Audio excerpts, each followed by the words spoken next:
C'est-à-dire que quand le conducteur passe dans l'entrefer, la ligne de force doit être repoussée. Et quand c'est l'aluminium, c'est un effet qui est paramagnétique. C'est-à-dire que quand le champ magnétique va augmenter, la ligne de force sera centrée dans le matériau.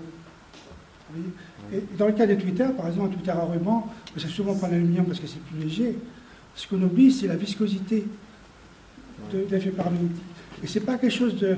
Mais là, ici, si je prends comme ça, il va tomber, mais c'est pas ça. Mais si je le mets dans le champ, regardez ce qui va se passer. Sans trucage. Là, j'ai pas un ruban qui est plus épais qu'un ruban utilisé sur un Twitter. Regardez.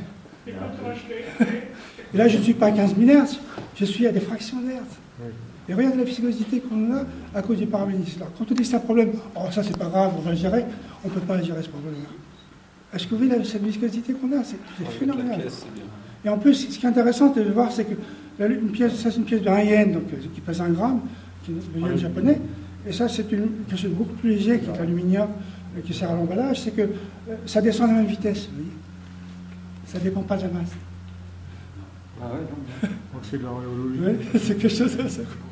Et ce qui serait étonnant, ça j'ai pas pu parce que ça prend plus de place, c'est qu'il y a la même chose qui se produit avec le cuivre. C'est un effet diamagnétique, mais il se produit aussi quand on a, par exemple, vous trouverez sur Internet, il y a une vidéo qui a fait un ami qui s'appelle André Klein, sur Madonna il l'a fait, et c'est un gros tube en cuivre, et dedans on fait tomber un aimant.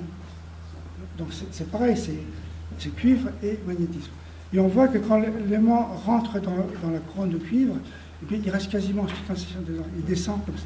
Il descend plus.